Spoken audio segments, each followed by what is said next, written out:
Assalamualaikum warahmatullahi wabarakatuh. Perkenalkan nama saya Agnieszka Pinta dari kelas 1 ICP. Pada kesempatan kali ini saya akan membahas terkait upaya-upaya hukum, perdata. Sebelumnya akan saya jelaskan terkait upaya hukum terhadap, suatu putusan. Nah, dalam suatu perkara, eee, di dalam suatu perkara itu setelah proses pemeriksaan pengadilan selesai, maka hakim akan menjatuhkan putusan terhadap perkara yang diajukan oleh para pihak. Terhadap putusan dari majelis hakim tersebut, terkadang tidak cukup memuaskan para pihak, baik pihak penggugat maupun tergugat. Terkadang juga, suatu putusan hakim tidak luput dari kekeliruan atau kehilafan. Bahkan terkadang juga bersifat memihak, maka oleh karena itu, demi kebenaran dan keadilan suatu putusan, hakim dimungkinkan untuk diperiksa ulang melalui upaya-upaya hukum. Ada dua upaya hukum, yang pertama itu upaya hukum biasa. Upaya hukum biasa pada asasnya terbuka untuk setiap putusan selama tenggang waktu yang ditentukan oleh undang-undang. Wewenang untuk menggunakan hapus dengan menerima putusan. Upaya hukum biasa ini bersifat menghentikan pelaksanaan putusan untuk sementara. Upaya hukum biasa adalah perlawanan atau verzet, banding, dan kasasi.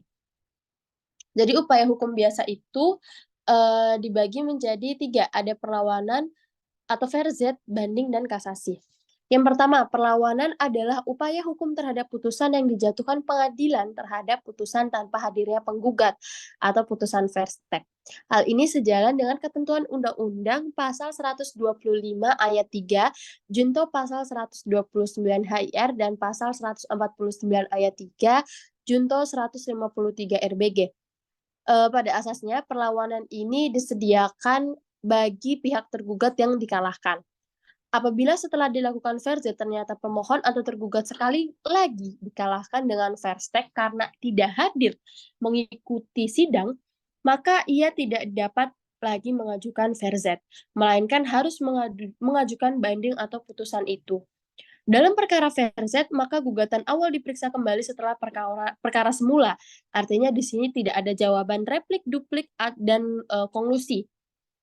Tetapi dalam banding hal itu tidak ada, melainkan hanya memori banding. Verzet atau perlawanan dapat diajukan dalam tenggang waktu yang pertama. Perlawanan dapat diajukan dalam tenggang waktu 14 hari sejak pemberitahuan putusan verstek diterima tergugat secara pribadi.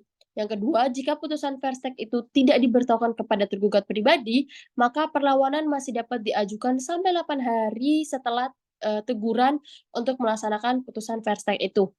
Apabila tergugat tidak dapat menghadap ketika ditegur, perlawanan tersebut dapat diajukan sampai hari ke-8, sampai hari ke-14 sesudah putusan verstek dijalankan. Perlawanan terhadap putusan verstek diajukan seperti mengajukan surat gugatan biasa. Ketika perlawanan telah diajukan, maka tertundalah putusan verstek itu dijalankan. Lalu yang kedua, ada upaya hukum banding. Dilakukan apabila salah satu pihak, baik pihak penggugat atau tergugat, tidak menerima suatu putusan pengadilan karena merasa hak-hak terserang oleh akibat adanya putusan itu. Upaya hukum banding diadakan oleh pembuat undang-undang karena dikhawatirkan hakim adalah manusia biasa yang bisa saja membuat kesalahan dalam menjatuhkan putusan. Maka dibukalah kemungkinan bagi orang yang dikalahkan untuk mengajukan upaya hukum banding ke pengadilan. Eee, Pemohonan banding harus diajukan kepada panitera pengadilan negeri yang menjatuhkan putusan dalam waktu 14 hari, terhitung mulai hari berikut pengumuman putusan kepada yang bersangkutan. Setelah permohonan banding dapat diterima oleh panitera, maka pihak lawan diberitahukan oleh panitera tentang permintaan banding itu selambat-lambatnya 14 hari setelah permintaan banding itu diterima, dan kedua belah pihak diberi kesempatan untuk memeriksa berkasnya di pengadilan negeri selama 14 hari. Dalam permohonan banding, pembuatan memori banding tidaklah merupakan keharusan atau kewajiban.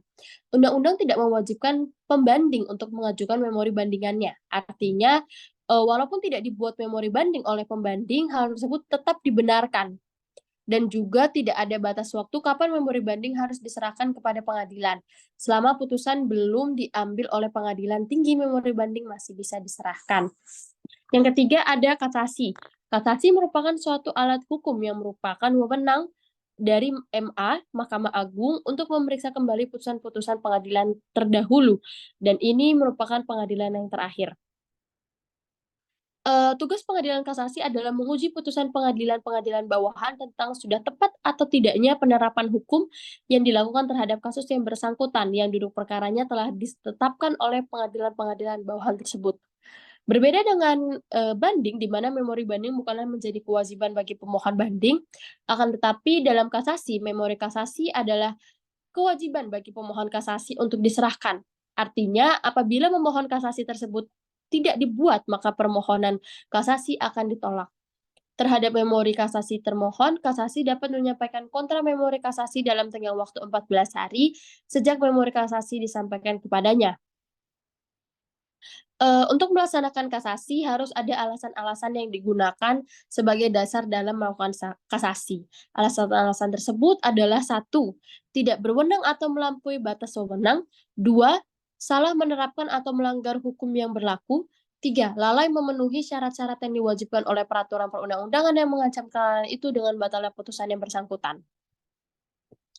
Lalu, yang kedua, kalau tadi ada upaya hukum biasa, ini ada upaya hukum luar biasa. Upaya hukum luar biasa atau istimewa ini hanya dibolehkan dalam hal-hal tertentu, yang disebut dalam undang-undang saja. Termasuk upaya hukum luar biasa adalah peninjauan kembali dan perlawanan dari pihak ketiga. Yang pertama ada peninjauan kembali. Peninjauan kembali adalah suatu upaya untuk memeriksa dan mementahkan kembali suatu putusan pengadilan yang telah berkekuatan hukum tetap, guna membatalkannya. Permohonan peninjauan kembali tidak menghalangi jalannya eksekusi atas putusan yang telah berkekuatan tetap. Untuk mengajukan peninjauan kembali, harus ada alasan-alasan yang valid. Alasan-alasan tersebut yaitu: yang pertama, apabila putusan didasarkan pada suatu kebohongan atau tipu muslihat, pihak lawan yang diketahui setelah berkasnya diputus atau didasarkan pada bukti-bukti yang kemudian oleh hakim pidana dinyatakan palsu.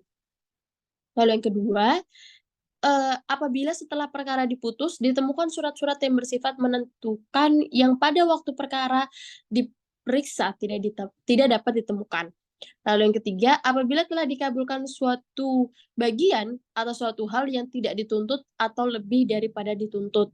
Yang keempat, apabila mengenai suatu bagian dari tuntutan belum diputus tanpa dipertimbangkan sebab-sebabnya.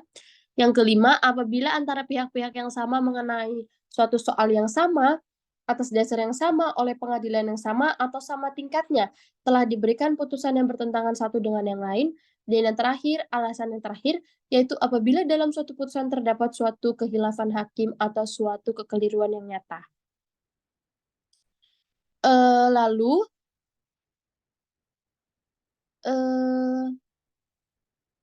yang kedua itu ada perlawanan dari pihak ketiga. Dalam prakteknya, terdapat 2 macam perlawanan dari pihak ketiga, yaitu: 1, perlawanan pihak ketiga terdapat sita eksekusi, yaitu perlawanan pihak ketiga terhadap suatu penyitaan terhadap suatu benda atau barang karena putusan sudah mempunyai ketentuan hukum yang tetap. Yang kedua, perlawanan pihak ketiga terhadap sita jaminan, yaitu perlawanan yang dilakukan oleh pihak ketiga terhadap putusan pengadilan yang belum mempunyai keputusan hukum yang tetap. Jadi perlawanan diajukan kepada hakim yang menjatuhkan putusan yang dilawan ini dengan menggugat para pihak yang bersangkutan dengan cara biasa. Pihak ketiga yang hendak mengajukan perlawanan terhadap suatu putusan tidak cukup hanya mempunyai kepentingan saja, akan tetapi harus nyata-nyata telah dirugikan hak-haknya. Apabila perlawanan itu dikabulkan, maka putusan yang dilawan itu akan diperbaiki sepanjang merugikan pihak ketiga. Perlawanan pihak ketiga ini biasa disebut dengan der den verzet, adalah suatu perlawanan yang dilakukan oleh pihak ketiga yang tadinya tidak ada sangkut pautnya dengan perkara, akan tetapi putusan itu telah merugikan pihak ketiga tersebut. Hal ini tertuang di dalam pasal 207 HIR, maka pihak ketiga yang melakukan perlawanan atau bantahan harus mengajukan perlawanan tersebut secara tertulis ataupun lisan.